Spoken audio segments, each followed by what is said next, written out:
open hell.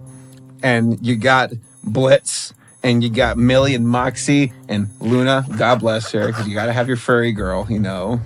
This is finale time, dude. So all this build up throughout the season, you can call it a season, they're going to heaven to kill God. Kill God. Yeah. Think about it. What's a bigger Wait, hit? who took the hit on God then? Satan from Hazbin Hotel. Boom. Okay. Yeah. There's like a desk and it's like, I have a job for you. Wow. It's Satan. He's giving us a job. It's Charlie's dad from Hazbin Hotel. Trademark. And they're like, but we need help. We can't do it alone. We have to get a new member to help us out. And that's when Saberson, the Nephilim, walks into the door of the office. The door's open, actually. He didn't walk into the door. He walks through the door. Did he, like, phase through the door? Saberson is my original character. He is Nephilim, half human, half demon, and can cross through multiple realms because, like, Saberson is so cool. He can't stick in just one realm. Like, he's too powerful. He was kicked out of heaven because he's too powerful. So he's got this vendetta against God.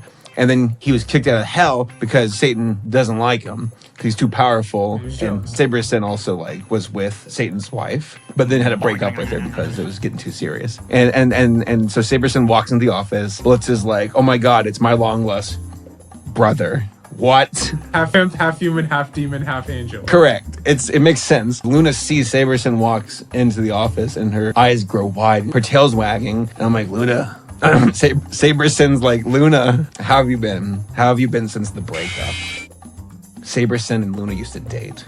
But Saberson broke up with Luna because she needed to take care of herself. Saberson's a good guy, but he's also a bad guy. He's complicated. And that's why he's on the team here to help them out. His personality is as complicated as his genealogy. Absolutely. He's 4 halves of a thing. So the team goes off in the van while they're driving up to heaven. They're just driving a van to heaven. Well, how else do you get to heaven? Is there a stairway to heaven? No, it's an on-ramp now. There's all that traffic. You really gotta... There's a lot more people going to hell than heaven. There's 3 people going up, right? Gotcha, yeah. So Saberson actually has his own cool car. It's like the Batman mobile. Does it have like a voice like Knight Rider? No, that's stupid. Saberson provides the voice. So he's also half computer. Modifications. Blitz is like, brother, I didn't think you'd come back. Saberson's like, I hope that you know I'm proud of you for being gay. Which he is, because Saberson's neat that way. Is Saberson half bi, half gay, and half straight? Correct. And it's really cool because everybody in the car actually starts clapping when Saberson said that. It was absolutely amazing. They get to the gates of heaven. There's like an army there waiting for them. And Blitz is like, I wasn't expecting this. And Saberson's like, I was. And Saberson said, I taught this move to a good friend of mine. You might have heard of him. Alistair from Hazbin Hotel. TM. And then Saberson, his eyes turn black, like black within black. And heaven's gates just collapse. It was gone. 10 billion angels gone. And Millie and Moxie are there. And Luna is like, man, I miss this boy so much. And Saberson's like, if you think that was destructive, you don't know what he did to me in bed. And then you see Michael the Archangel holding a cross. That was the cross that Jesus used. It was turned into a machine gun. What? Right. And then the guns start shooting and the bullets hit the van and blows up the imps in the van. But the car that Saberson's driving catches all the imps into it, plus Luna. And he's like, Michael, we meet again. And Michael's like, yes. And they start fighting, and Michael gets nailed to the cross by Saberson. It was really badass. And then God is the next person, the final boss. God has Stolish. Blitz, our boyfriend, as a hostage. So the hit was actually done by the wife to get them to go to God so God can kill Blitz. Okay. What? Right? Okay. There was only one thing the guy wasn't counting on. Saberson, the Nephilim. Who could see that coming? Nobody. So Saberson's like, listen, I know what I have to do. And this is beautiful. It's a moment of sacrifice where Saberson's like, Luna, take care of yourself, kid. And Millie and Moxie are there too. And he walks up to Blitz and he's like, hey, I love you, brother.